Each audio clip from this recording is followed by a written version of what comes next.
If you don't do it, and I don't have that alcohol screening assessment, the only thing that I can really sentence you to is the maximum time. And I don't want The to. paper, What? the paper with What all paper? the lists on it. What is Von Schwartz? That's for your alcohol screening and assessment. Is that somebody I'm supposed to go to? What does that name stand for?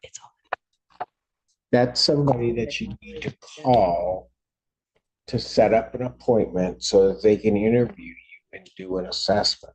Okay. And Your Honor, my office, Today's the date and time that was originally set for sentencing. I have reviewed or received and reviewed the recommendation from probation with Ms. Johnson. She has not, we do acknowledge she has not completed the alcohol screening and assessment through Von Schwartz, and she did miss a test on July 1st. I did discuss this with her yesterday on the phone and advised her to go to community corrections as soon as possible to try to test. She informed me, and so did her father, who is here with her today, that she did go to community corrections this morning before court and was there for about 45 minutes. And they said she was unable to test this morning. We are respectfully requesting that the court not remand her at this time and that we adjourn the sentencing out in August to give her the opportunity to complete the alcohol screening and assessment. She is gainfully employed at St. Joe's. She does not want to lose that job. In the alternate, if the court is inclined to remand her in both speaking with Ms. Johnson and her father, our request would be to potentially allow that remand to happen a couple weeks in the future so she can take time off work at St. Joe's so she does not lose that job. Other than that, Your Honor, we respectfully request an adjournment of the sentencing. and Teresa Claire on behalf of probation. Your Honor, I did communicate with community corrections this morning. She did go over, and she wasn't scheduled to do a test today, so she did not test. She did do her download of her scram. I just confirmed with them that there was no violations on the scram. However, she had not reported to them after June 15th. So there was quite a bit of info that they had to download on that. So I do know that there was no violations on the scram. However, probation also wants to point out to the court that this court did direct her back on April 3rd, I believe, and warned her about any further mistesting. So she was given a warning by this court back in April about her remaining compliant with the testing order.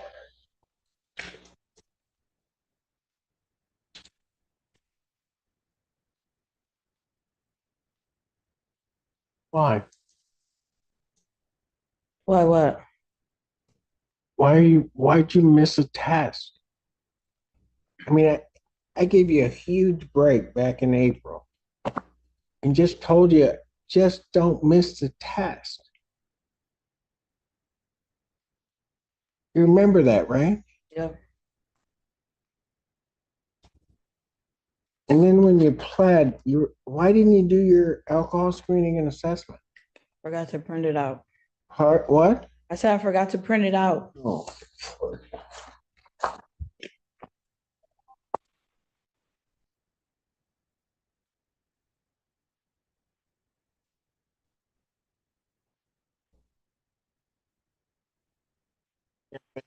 They do so much. I mean, I didn't send you the last time.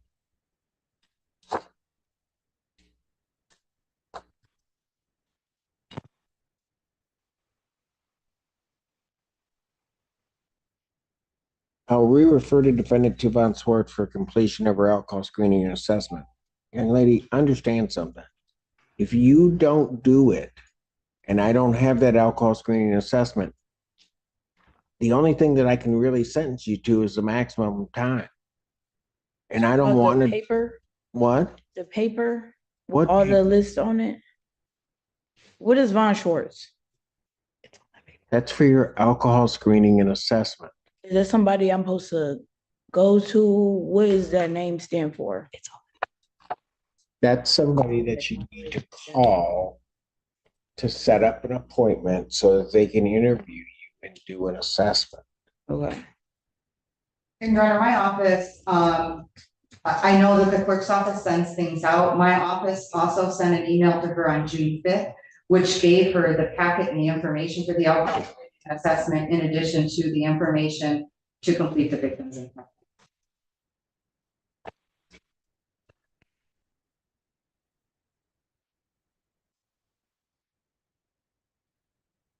Need to pay a $75 referral fee. Do you have that? No.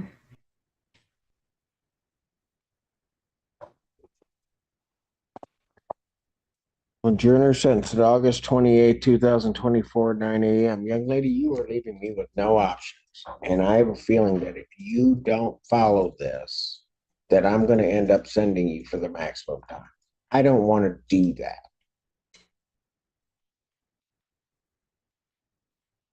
I'm going to end up finding you in contempt and sending you.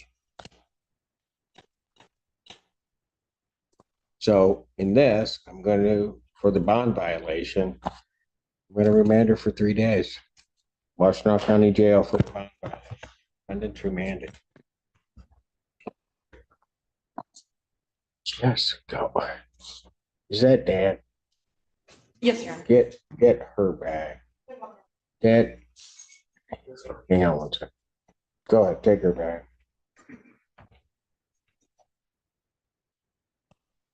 Come on up to the, can you come up to the phone?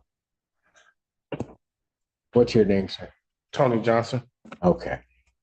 Can you help try to get her through the, Yes, I will definitely make sure that she does it. She lives with her mom, so I don't kind of know the things that kind of goes on. So I'm just coming to support, and I just was hoping that you didn't take her to jail because I she know, need this job so bad. I know. And I, trust me, I did not want to. I just, Miss Clara, can you give to Dad the Von Swartz information and the victim's impact information so that he has it, so that I get where he is, so that he knows what she has to do. Yes, Your So Honor, and I do know, I heard him in the hallway, really getting after her for not doing it. So I think that he will. Well, I don't doubt If that. you stop by my office, or I'll ask them to give you the paper printed out. Is that in this It's building? right down the hallway, Okay. and so I'll tell them you're coming right down. And, Okay. I have the $75 for any fee or whatever that she might have needed to pay. I do have the money, so. And good afternoon, Lord Aggie, Assistant Public Defender, with on behalf of Mr. Merrick, who's here tonight. All right. Your name, sir? David Merrick. Thank you. Ms. Yagi, your motion. Thank you, Your Honor. We are asking for reduction in Mr. Merrick's bonds. I won't go into all the detail I did in my motion. I'll just mention a few things recently.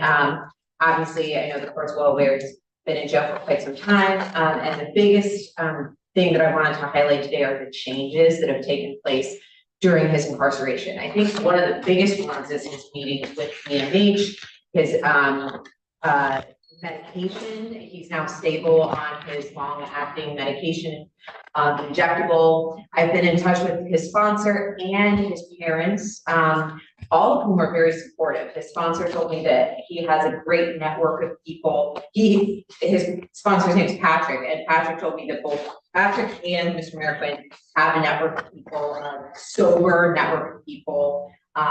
There are meetings that I know Patrick attends at the Alano Club weekly.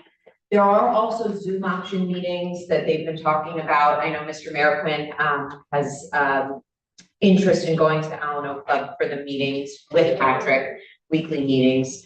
And the other thing that I just want to highlight, because I just spoke with his parents again, well, his mom again today, and his mom told me that she notices the difference in the way that Mr. Merrick is speaking, in terms of, ironically, his mom said that when he gets out, he needs to come up with a schedule. He needs to come up with, this is what I'm gonna do today, and this is my business I need to take care of.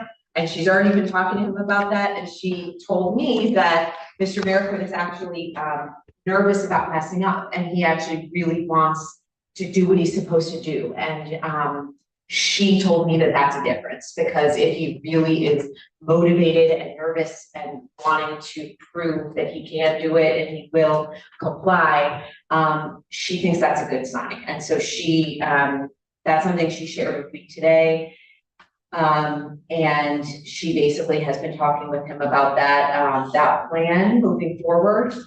He has a social worker at his apartment who I verified actually would come to him. So if he's released, I said, where would you absolutely need to go if you're released?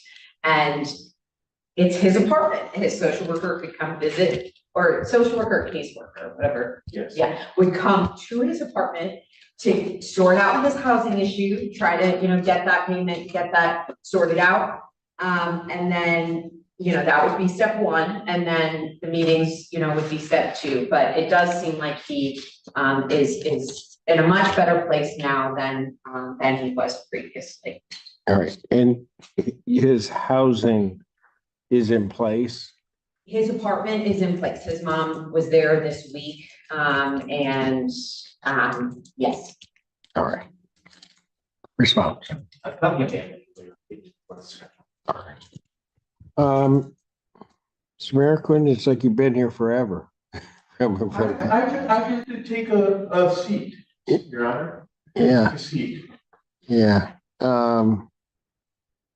As Ms. Yagi was talking and arguing, and she was talking about the differences in you. A lot of times people think judges are sitting up here and they don't notice differences in people, and I notice a difference in you. There was a point where you came in, and I don't know if you recall this, you had actually been before me on something else. You then came before me that time. And I'll just tell you, you were in bad shape. I've had plenty of time to stabilize on my meds, get right with my 12-step program, and basically make myself fit for being on the streets, because honestly, I wasn't. Yeah. I was right where I was supposed to be good.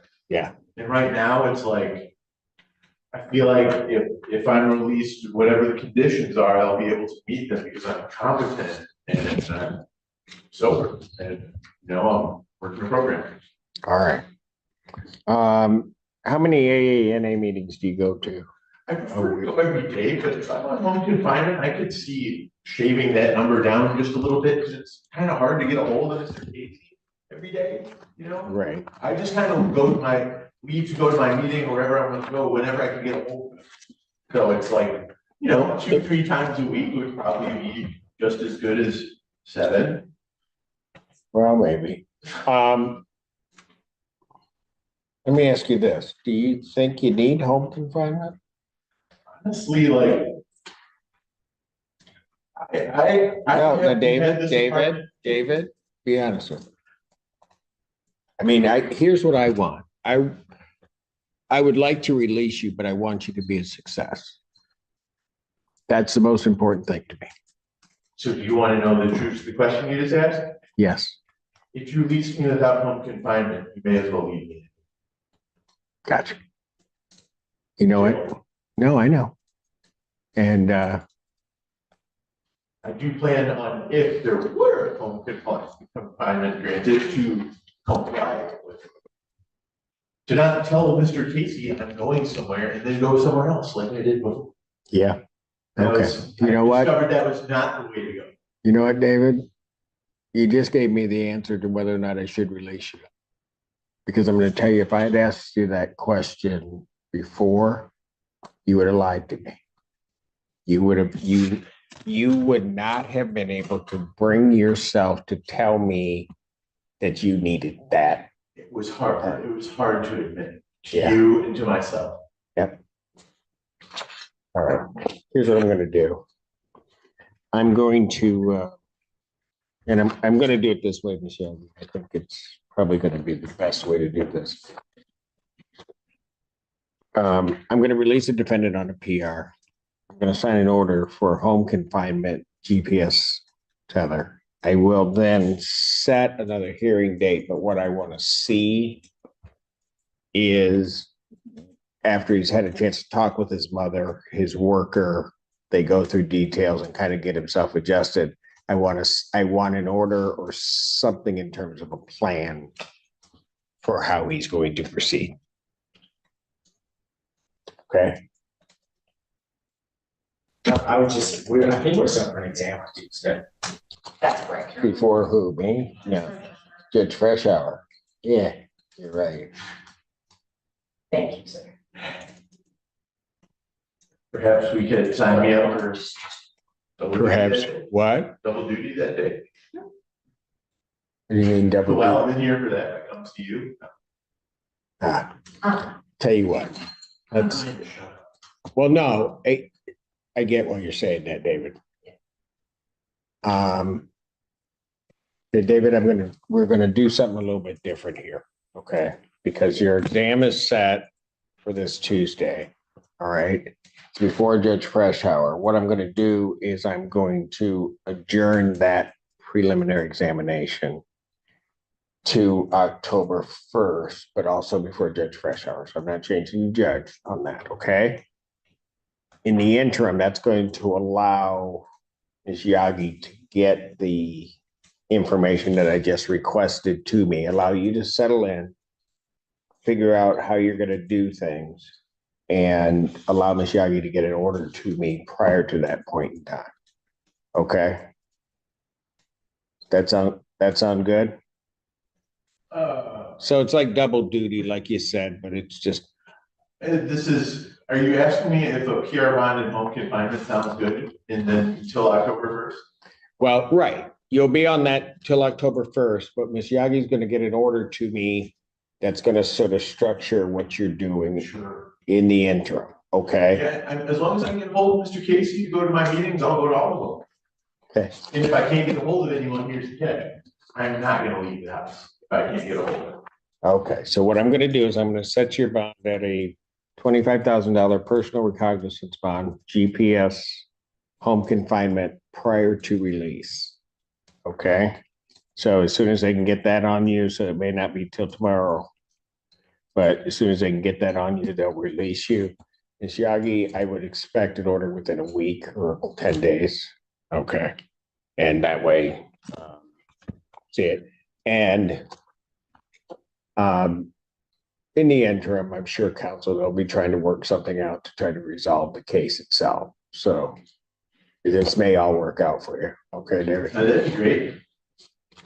And I apologize, Chairman, just for my clarification. So prior to the order, would Mr. Merquin have permission to leave for a meeting, or does that not happen until I get the? Nothing's gonna happen until he can't leave for his meetings. You'll have to do them by Zoom or else until such time as there's an order in place which structures exactly what he's doing. Okay. So we'll be in touch very soon. Okay.